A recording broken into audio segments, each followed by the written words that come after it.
फ्लैटरर्स are the worst kind of enemies. अर्थात अगर कोई सबसे बड़ा आपका दुश्मन है तो आपके चमचे, जो आप जैसा कहते हैं, दिन को रात कहते हैं तो वो रात कहने लगते हैं। अर्थात हर बात में हाँ में हाँ, वो यस मैन भी कहे जा सकते हैं, हर बात में हाँ हाँ। तो वो आपके सबसे बड़े दोस्त नहीं है, आप समझते हैं सबसे बड़े दोस्त हैं, लेकिन वो आपके सबसे बड़े दुश्मन हैं। मैं अगला भाग लेता हूं ट्रांसलेशन का। एक भाग में बता चुका हूं पार्ट 1, ये पार्ट 2 है। ट्रांसलेशन यानी हिंदी से अंग्रेजी में अनुवाद कैसे करें।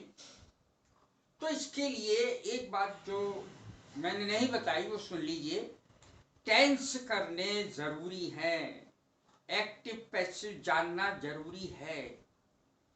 टेंस 12 प्रकार के होते हैं, वैसे तो 3 होते हैं, प्रेजेंट पास्ट फ्यूचर, लेकिन उनके हर एक के 4-4 काइंड्स होते हैं। तो हर एक के 4-4 होते हैं, तो इस प्रकार से 12 हो गए। प्रेजेंट पास्ट फ्यूचर के 4-4 होते हैं, तो 4 तिया 12 हो गए। लेकिन एक्टिव पैसिव में, एक्टिव से जो पैसिव में बदलने वाले हैं वो केवल 8 हैं। उसमें से परफेक्ट कंटिन्यूस हटा दिए जाते हैं, प्रत्येक प्रकार की परफेक्ट कंटिन्यूस हटा दिए जाते हैं, और फ्यूचर कंटिन्यूस का भी कोई पैसिव नहीं बनता। इस तरीके से उसमें केवल 8 रह जाते हैं बनाने के लिए। ये चीज यानी टेंस और एक्टिव पैसिव अगर अंग्रेजी वास्तव में सीखना चाहते हैं तो आपको इनको सीखना होगा।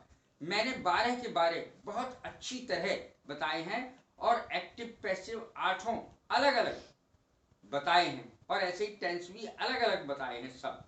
तो यदि आप एक बार भी उनको देखेंगे तो आपके सब समझ में आता चला जाएगा। आप देख के देखें। तो ये ट्रांसलेशन कैसे हो उसका बहुत जरूरी पार्ट एक्टिव पैसिव और टेंस है। सबसे पहला पार्ट तो उसका टेंस है, टेंस का ज्ञान।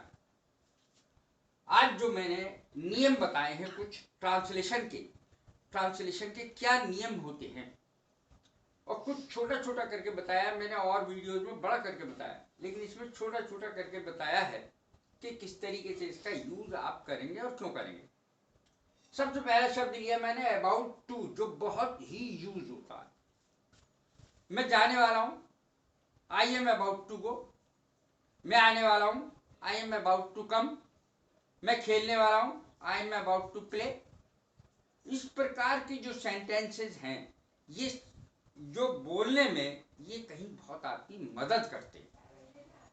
तो अबाउट टू का अर्थ है वाला।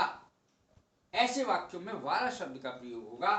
कार्य करने वाला, मैं ये करने वाला हूं, मैं जाने वाला हूं, मैं खाने वाला हूं, मैं नहाने वाला हूं, मैं धोने वाला। इस प्रकार के जो सेंटेंस बनेंगे जो जनरली आप बोलते ही हैं, तो वो वाला शब्द जो है ऐसे सेंटेंस में अबाउट टू के साथ वर्ब की फर्स्ट फॉर्म आएगी।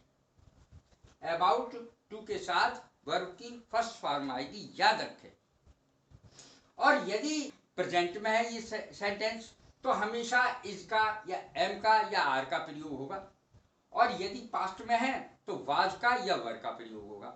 देखें सेंटेंस मैंने दिया है, I am about to read now. मैं अब पढ़ने वाला हूं, मैं अब पढ़ने वाला हूं यानी पढ़ना शुरू करने वाला हूं, मैं पढ़ने वाला हूं। तो एम का प्रयोग हुआ, इज एम आर का प्रयोग होगा प्रेजेंट में। और यदि पास्ट में बोला जाए मैं पढ़ने वाला था, तो वाज आ जाएगा एम की जगह, और क्रिया जो आएगी कर्ता के अनुसार आएगी। I am about to read now, you are about to read now, they are about to read now, he is about to read now. इस प्रकार से सेंटेंस बनेगा, क्रिया कर्ता के अनुसार बनेगी, लगेगी। He was about to sleep, वह सोने वाला था। इसमें I am about to read now, मैं पढ़ने वाला हूं, मैं सोने वाला था शब्द का यूज किया। He was about to sleep, वह सोने वाला था। तो अब आप समझ गए होंगे अबाउट टू का प्रयोग आपको बिल्कुल क्लियर हो गया होगा कि किन सेंटेंसेज में अबाउट टू का प्रयोग होगा, और आप ये भरसक प्रयत्न करें कि इनका घर में यूज किया जाए। अब अगला नियम ट्रांसलेशन का, एक बात तो समाप्त हुई। दूसरी बात, हम ज्यादातर सम्मानित व्यक्तियों के लिए प्लूरल वर्ब का इस्तेमाल करते हैं हिंदी में। हिंदी में हम क्या कहते हैं, आप कैसे हैं। हिंदी में तो हम ये कहेंगे, आप कैसे हैं, आप कहाँ जा रहे हैं, मेरी माँ खाना पका रही हैं, मेरे पिताजी अखबार पढ़ रहे हैं। तो प्लूरल इसका इस्तेमाल कर रहे हैं, प्लूरल वर्ब का इस्तेमाल कर रहे हैं। हम सम्मानित व्यक्तियों के लिए, अपने पिताजी के लिए, माता जी के लिए ऐसे थोड़ी बोलेंगे कि मेरी माँ खाना बना रही है, बना रही हैं, इस तरीके से बोलेंगे हिंदी में। लेकिन अंग्रेजी में कोई सम्मान ऐसा नहीं चलता। अंग्रेजी में सब धान 27 शेर हैं। जैसे सम्मानित व्यक्तियों के लिए हिंदी में क्रिया प्लूरल आती है, लेकिन अंग्रेजी में सिंगुलर आती है। My father is reading a book, मेरे पिता किताब पढ़ रहे हैं, ये हम हिंदी में बोलेंगे हैं, लेकिन अंग्रेजी में इज लगाएंगे। मेरे पिताजी किताब पढ़ रहा है, अंग्रेजी में ये अर्थ हो गया इसका, है नहीं आया, तो इसके साथ सिंगुलर लगेगी अंग्रेजी में, और हिंदी में जो हम बोलते सम्मान के लिए तो हैं शब्द का इस्तेमाल होगा। My father is reading a book, मेरे पिताजी किताब पढ़ रहे हैं। Your mother is cooking food, तुम्हारी माँ खाना पका रही हैं। तो ऐसे इस तरीके से बोला जाता है, सम्मान के लिए बोला जाता है उसको। असलियत में आप मम्मी के लिए एक वचन के लिए आर मत लगा देना, इनके लिए एक वचन है अगर तो एक ही वचन की क्रिया आएगी। अब अगला देखें नियम, एज सून एज का अर्थ होता है ज्यों ही। एज सून एज, ज्यों ही, ऐसे ही इसका अर्थ बैठता है नो सूनर डिड। इसका अर्थ अगर इसको नेगेटिव में बदलेंगे तो नो सूनर आएगा। एज सून एज को यदि नेगेटिव में बदलेंगे तो नो सूनर आएगा। अब देखें एज सून एज का प्रयोग, इसके पश्चात आने वाले वाक्य में त्यों ही के लिए कॉमा लगेगा। देखें, इस कॉमे का अर्थ त्यों ही है, त्यों ही की अंग्रेजी नहीं बनेगी। त्यों ही के लिए ये कॉमा लगेगा, अर्ध विराम, अर्ध विराम लगेगा यहां पर त्यों ही शब्द के लिए।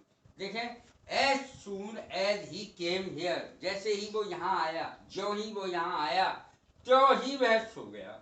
ही स्लेप्ट, त्यों ही की अंग्रेजी नहीं बनी, तो त्यों की अंग्रेजी comma. As soon as he came here he slept, ज्यों ही वह यहां आया वह सो गया। त्यों ही की अंग्रेजी त्यों ही वह सो गया, हिंदी में तो बोलेंगे, अंग्रेजी में कॉमा लगेगा। अब आप ध्यान पूर्वक देखें, नो सूनर, नो सूनर में गलतियां होती ही है। क्यों गलतियां होती हैं, अब नहीं होंगी। नो सूनर के बाद डिड आता है। क्यों आता है, डिड क्यों आएगा, एज सून एज के बाद डिड क्यों नहीं आया? मैं बताता हूं इसका कारण। उसका कारण है कि ये नेगेटिव सेंटेंस है, और नेगेटिव सेंटेंस में पास्ट इंडेफिनिट में डिड का प्रयोग होता है, इसलिए नहीं आएगा एज सून एज में डिड, और नो सूनर में आएगा क्योंकि इसमें नो लगा हुआ है, लेकिन अर्थ एक ही बैठेगा, ज्यों ही, त्यों ही, इस प्रकार से अर्थ बैठेगा। अब सेंटेंस सुने, no sooner did the bus stop, ज्यों ही बस रुकी, ज्यों ही बस रुकी, पास्ट है। डिड के साथ हमेशा फर्स्ट फॉर्म आएगी क्रिया की, कभी सेकंड या थर्ड फॉर्म नहीं आ सकती। और नो सूनर के बाद देन का प्रयोग होता है, नो सूनर के बाद देन का प्रयोग होता है, और लेकिन ध्यान रखें देन का अर्थ त्यों ही है। यहां देन का अर्थ THAN, देन का अर्थ यहां पर त्यों ही है, ये ध्यान रखें। No sooner did the bus stop then he ran towards it, अर्थात जैसे ही बस रुकी, जैसे ही बस रुकी, त्यों ही रैन टुवर्ड्स इट, वो बस की तरफ भागा। जैसे ही बस रुकी वो बस की तरफ भागा, टुवर्ड्स माने तरफ, ही रैन वो भागा, रन रैन रन, तीन फॉर्म होती हैं क्रिया की, run ran run.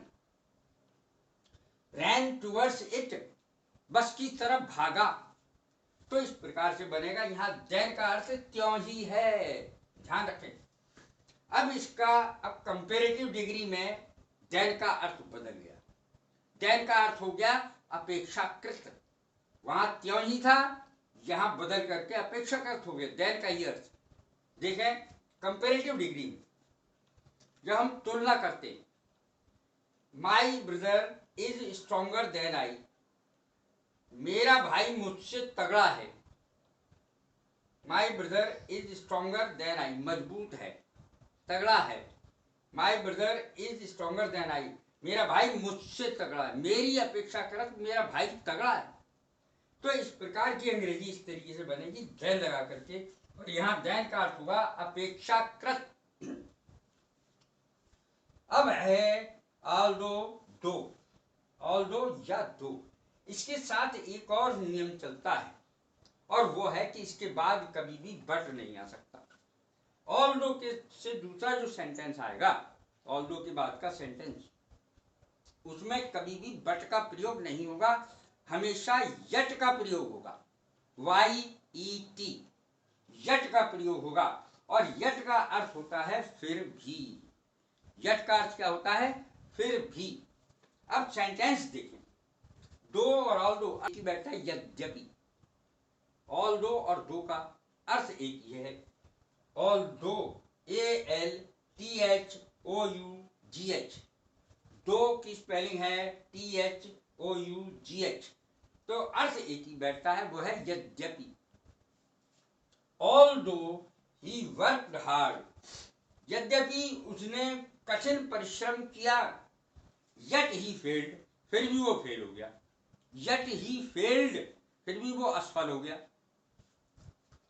Although he worked hard, यद्यपि उसने कठिन परिश्रम किया, फिर भी वह फेल हो गया। ये इस तरीके से ये सेंटेंस ऑल्दो के साथ और दो के साथ ये नियम चलते हैं, इनके साथ बट नहीं यट आता है, तो ये ध्यान रखें। अब मैंने एक बहुत अच्छा सा सेंटेंस लिया है, आखिर में मैं लेता ही, जैसे मेरी आदत है एक सेंटेंस बनाने की अच्छा सा। उनके प्रेम की चर्चा घर घर में हो रही है, उनके प्रेम की चर्चा घर घर में हो रही है।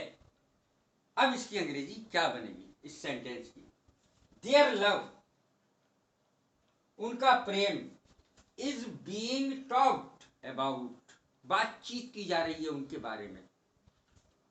इन एवरी हाउस, हर घर में।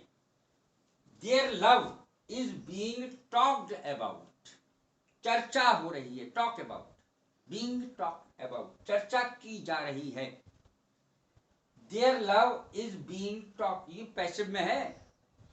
Their love is being talked about in every house, in every house माने घर घर में। बीइंग टॉक्ड अबाउट, चर्चा हो रही है, इज बीइंग टॉक्ड अबाउट, ये है प्रेजेंट कंटिन्यूअस का पैसिव, प्रेजेंट कंटिन्यूअस का, प्रेजेंट कंटिन्यूअस टेंस का passive. Their love is being talked about in every house, उनके प्रेम की चर्चा घर घर में हो रही है। तो यदि ये मेरी वीडियो पसंद आ रही हो तो लाइक करें, शेयर करें, सब्सक्राइब करें। God bless you, thank you very much.